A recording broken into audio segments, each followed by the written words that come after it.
does that. She just sort of lets a couple of Jehovah's Witnesses in one day. Kind of a series of incidents, I suppose. Yeah. And just kind of gets won over to it, I suppose, with a few people talking to her.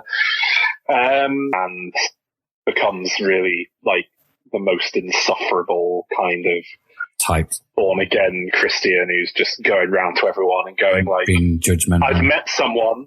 Oh, tell me all about him. His name's Jesus Christ, and I want you to meet him as well. It's that level of like, God, yeah. And then her boss calls her in and lets her keep her job. But he does tell her to pack it in and do a job properly. I thought that was one of the more interesting scenes. I actually thought the twist at the end was that everyone was going to be part of the cult and she was just really late to the party with it all. Can I bring up kind of a new topic? Yeah, go ahead. But it's something the film raised. I'd be interested to see what a Gnostic approach of this is. But it's a question of morality, I suppose, and what is morality? Because obviously in this we're presented with someone who's like debauched, doing drugs and having sex with random people, and that is kind of the bad thing, and the Christian side is the good thing. Yeah. But also we get a little bit with David Duchovny where he goes like, oh yeah, I killed somebody for money once.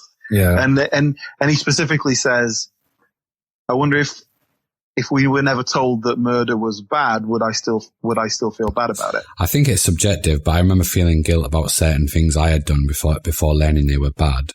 Question, like, is there any sense of universal morality?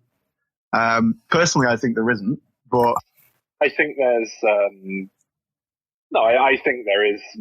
I mean, it depends what you mean by morality. Again, it's such a wishy-washy phrase, but insofar as I think morality stems from empathy, really, true morality, is certainly the way I see it. And I think empathy exists without, I think empathy is innate, unless you're a psychopath and born without it. I think we have empathy for other beings. And I think so long as you can say, this person is suffering, I know what it's like to suffer, I don't want them to experience what I experience. I think that there is something in us that wants us to create these structures or rules for morality, be it under the guise of religion or say God. But even if that's just our unconscious, like in the Bible, you have the story of Cain and Abel that lays out why murder is wrong and why it's evil. So it is a really interesting question. I really like Saul's description there. I think there is an innate empathy that as a species we have evolved or whatever in order to live with each other. And I think you need it. And, however your society structures that in terms of laws or accepted morals is ever changing. But that's it. It's obviously, I think it goes tied the same up in so much societal red tape that, things like smoking get tied up in that for whatever tangential reason. And that's why, I think that sort of stuff, whether or not it's immoral to drink alcohol, for example, is obviously entirely learnt behavior. But I think it all largely stems from that empathy. But yeah, I think we're hardwired to live together. I mean, we are in the midst of a global pandemic at the moment, and I'm ready to start looting. I don't know about you guys. I'm ready to start setting fire to things. But I don't know how far away we are from that as a society. But I think in terms of that kind of universal morality I was talking about, I think it's so easy to make people step away from our ingrained morals in the right circumstances. Especially when it involves God. But no, I like to use a very extreme example, like, the guards at Auschwitz or whatever were not innately evil people. They were just put into a certain situation with the right pressures, the right motivations to just do that. There may be some innately evil, as in not empathetic, psychopathic people kind of making those decisions, or perhaps there is some greater sense of evil there. But I think a normal person can be derailed really easily. Yeah, it's the banality of evil. That's what they call it, don't they? I mean, I think, but that scene with her is good because David Duchovny's character is the only one who really, challenges her. Yeah, there's a lot of little lines here and there that are just very like, well, if there's a God, then how come X, Y, Z? Yeah. Like even her daughter asks her a few of those sorts of questions near the end. Like, hang on, why have we got to do this? If God's there's no attempt to answer the questions, even from a theological point of view. Like even to give a bullshit religious answer, they don't really bother even doing that. Which is why I think it's. My read on this film, having watched it twice now, is that, it's quite a scathingly anti-religious film from a man who is, if not an atheist, definitely anti-religion, if not anti-God. They definitely seem to be against the dogma that goes with it. Unless it's a Gnostic film, and it could be making the argument that this God we should all love and worship is actually the demiurge. Yeah, I would definitely go along with the Gnostic argument there, because the ending for me is her not just believing in God, but seeing God, sort of literal evidence of God in her eyes, and going, no, I don't like this God. This God made me kill my child. Fuck this God. Which is very Gnostic. Isn't that's Satanism as well? God's real, then he's a piece of shit, and I don't want anything to do with it. I think Satanism is just taking atheist principles and being a bit theatrical with it all, really. I think Satanism, as it tends to actually exist in an organized world now, it's really just it's atheism in its like trolliest form. Yeah, it's like me setting up a movement that hates Star Wars, but we all have to worship Darth Vader. Yeah. But the difference is, I think actual Satanists who, belong to the Church of Satan are atheists who are just, that's their little collective form of community.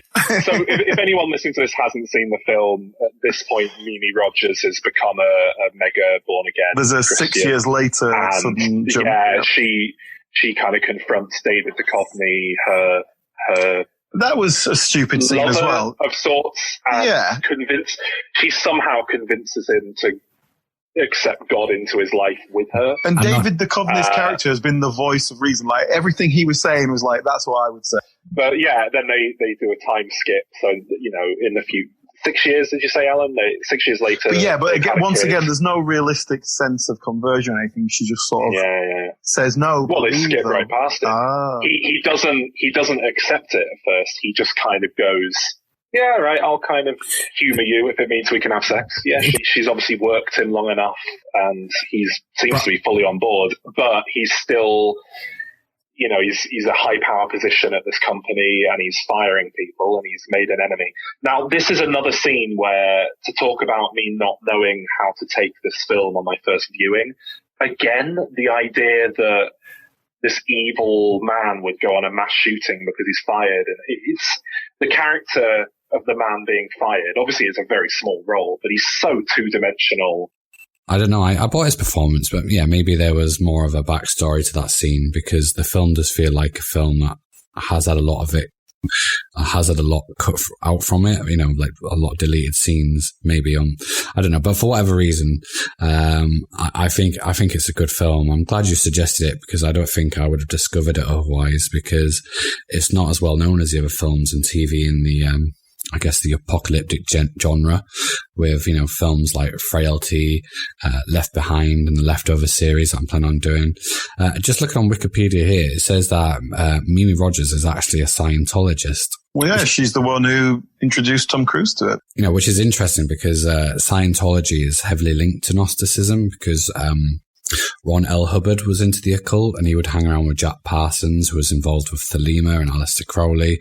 And if you look at the mythology of Gnosticism, it's very similar to Scientology, with Lord Xenu trapping alien souls into human bodies. It is quite synonymous with, the demiurge trapping the divine spark into this universe. So I'm convinced he's just taken that mythology and just put his own sci-fi spin on it to create a religion, because, Gnostic ideas resonate with people in, powerful ways. She was raised in Scientology, as in her father was a Scientologist, right, way back in the early days. And I did see a quote. She said something like that, like although kind of her own religious beliefs didn't play into the part, but she said the fact that I'm not Christian or Jewish and kind of in this, raised within this structure meant I didn't have the same reverence for it. So perhaps it was easier for me to play in it as an actor rather than as someone who's actually experienced it in the same way. That's the inference I took from the quote. It's not really what she said. But yeah, she didn't write it, she's just acting in it. So that doesn't necessarily make any difference. But I think if you hire a Christian actor for that role, they're going to question it in a different way. Even if they then go, I don't care enough, I'll play whatever you want. If you hire an atheist actor in that role, they're going to approach it in a different way. So I think having someone who has a sort of religious structure, but is not really specifically tied to the one they're really looking at here is probably a good way of doing it. Yeah, I think what I'm getting at is that she didn't seem to have any self-awareness with her culty vibes, regardless of its foundations in Christianity, because she doesn't go to a typical church. She goes to one which has the boy prophet, and he's just like a big part of that, but they don't really expand on his role. Prophet. I mean, the important thing, I suppose, that we've not mentioned yet is that this cult that she joins, this sect of Christianity, because they're very much a fringe group born out of Christianity rather than a, complete from the ground up kind of cult.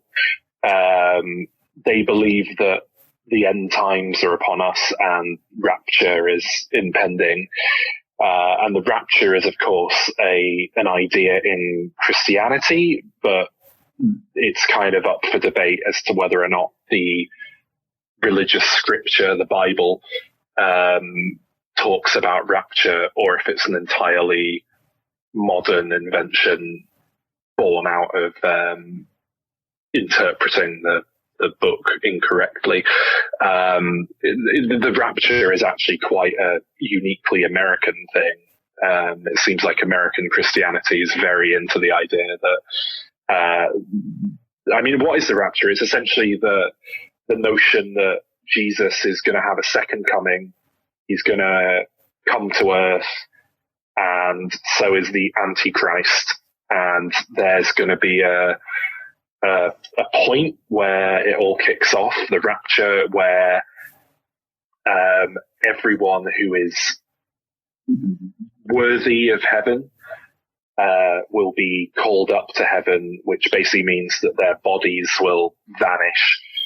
They'll be instantly ascended, and that's generally depicted as a load of clothes being left just where people were when it's shown in TV and films. And the idea is that I think it's something like there will be a 7-year period while the armies of hell are kind of gathered, and Jesus will assemble a kind of army of his own, and then they're going to have a big war to kind of duke it out, heaven v hell, for the right to earth, and everyone on earth can still, I think